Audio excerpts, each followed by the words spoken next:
We should have known that a long time ago. They've been in place since 2015. You say in your statements that there's clarity in the market and the rules are clear. Just come on in. You can't even answer the question.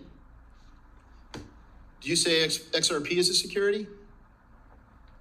Well, we're in court and active discussions and litigation on that. You're in litigation because you do say it's a security. Welcome back, ladies and gentlemen, to an episode of 24 Hours Crypto. What a great day to be alive, to see Gary Gensler be put on flames.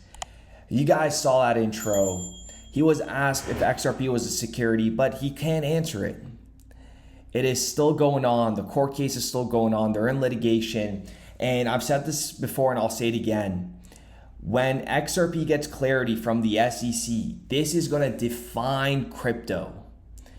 And it's going to be a turning point in this crypto sector. So if you hold XRP, ladies and gentlemen, buckle up, because it's going to be an absolutely crazy year in 2023, because we will have clarity for XRP and also in the United States of America. You know why? Because we have companies like Coinbase, CEO saying that he's going to leave the US if regulatory clarity on crypto doesn't improve. And then on the other hand, we have China trying to weaken the US dollar. And this is coming out from the White House. What does America have to leverage? 60% of the hash power is in China for Bitcoin. Ripple, an American-based company. That is why, I've said it in the past, that is why the SEC in America, it's not just the SEC going after XRP, it's America going after innovation. And they see how big Ripple is, and they see the potential that it has on the next financial infrastructure. And that is why they're trying to leverage it and have a hold on them. Take a listen to what Gary Gensler says here when he's asked if Ethereum is a security. One of the most popular digital assets and powers the Ethereum blockchain. Back in 2018, then SEC Corporation Finance Director Bill Hinman stated that he believed Ether was not a security. Last month, CFTC Chair Benham expressed his view that Ether is a commodity. The State Attorney General of New York asserted in a court filing last month that Ether is a security. Clearly, an asset cannot be both a commodity and a security. Okay, so do you recognize, how would you categorize Ether then? Look, I think that the general sweep of what Congress did, not just in the 30s, but as amended. I'm asking you, sitting in your chair now, to make an assessment under the laws as exist. Is Ether a commodity or a security? Without speaking to any one. I know you've repeatedly said you're not going to speak to one, except you've spoken to one, Bitcoin. So I'm asking you to speak to a second one, the second largest market cap here. And speaking to the tokens, there's 10 to 12,000. If there's a group of entrepreneurs in I'm asking about one. The public is anticipating a profit based on the... I'm asking you a specific question, Chair Gensler. I said this in private. This should be no shock to you. I'm asking this question. Is Ether a commodity or a security? And again, it depends on the facts and the law. And if there's a group of individuals... I'm asking about the facts and the law sitting in your seat and the judgment you are making. And so, Mr. Chair, I think you would not want me to prejudge, because I'm also... But you have prejudged on this. You've taken 50 enforcement actions. We're finding out as we go, as you file suit, as people get Wells notices on what is a security in your view, in your agency's view. I'm asking you a very simple question about the second largest digital asset. What is your view? And my view is if there's a group of individuals in the middle that the public is anticipating... All right, so let me just ask a second question then. Do you think it serves the market for an object to be viewed by the commodities regulator as a commodity and the securities regulator to be viewed as a security? Do you think that provides safety and soundness for the product? Do you think it provides consumer protection? Do you think it serves the value of innovation? I think no should be a very simple answer for you here. I think that uncertainty is bad, is it not? And I think that Congress has said that there's one agency, the Securities and Exchange Commission, under this committee. And you won't answer my question, and you're the head of that agency. So give me a break. Come on. I'm answering it in the generic because you would not want me to speak about any one set of facts and circumstance. Okay, so, but you've already spoken. Have you said anything about Bitcoin? My predecessors and the agency itself has spoken to them. Okay, but you're not willing to do the same about Ether.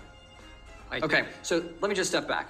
There's a lack of clarity here in the marketplace. Can you at least agree to that? I think that the clarity is there. The law is clear. All right. There's a group so of individuals let me be explicit about this. The market doesn't see it. Your regulatory actions and the CFTC's regulatory actions say that there's a great deal of uncertainty here. It is the intention of this committee to fix that uncertainty and actually provide a sound legal basis for this.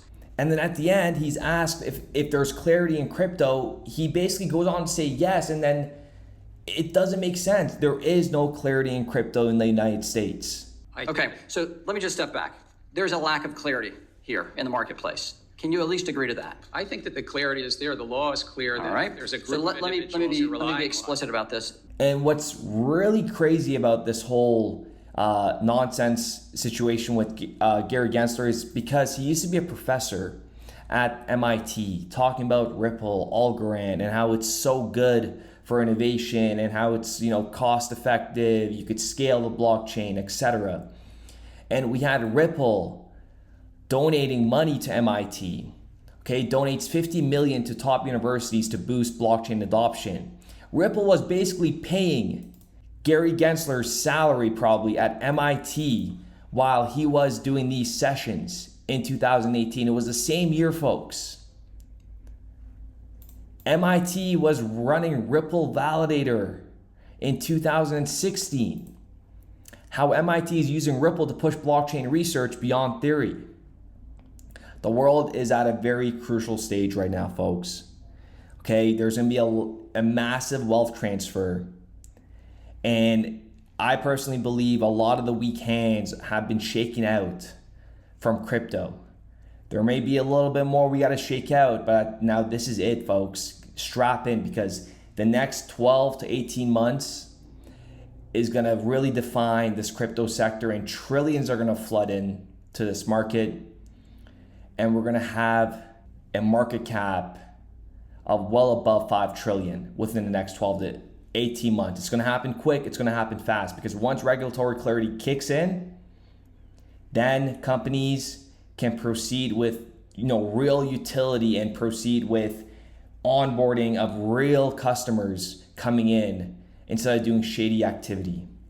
With that being said, ladies and gentlemen, I do appreciate every single one of you guys. Let me know what you guys think in the comments down below. And just something else to add on, I don't know if you guys seen this, but this is, again, back to what we said about this world is at a crazy stage. Elon Musk is trolling CBC. It is a Canadian news outlet. Canadian Broadcasting Corp said there were less than 70% government funded, so we corrected the label. And I can't believe this is even happening. 69% government funded media. Elon Musk got them to do this. Like I said, the truth is coming out. Governments are being exposed. The narrative is slowly collapsing. What do you guys think will happen within the next 2 years in terms of governments, the truth coming out, and all these government funded entities that are basically pushing lies to their consumers / listeners? With that being said, ladies and gentlemen, I do appreciate every single one of you guys, and we'll be back with another. We started building RippleNet with the thesis that crypto liquidity would eventually be able to support robust global payments, large payments.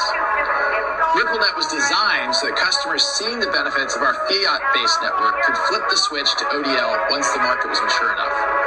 And this is exactly what's happening. Flip the switch.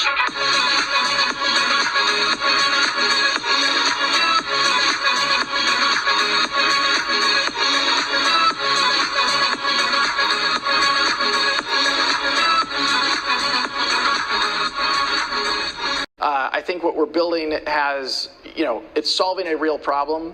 And I think all of the tokens, my advice to anybody would be, understand the utility. If there's real utility and there's real value being delivered to a real customer, there will be value in the token.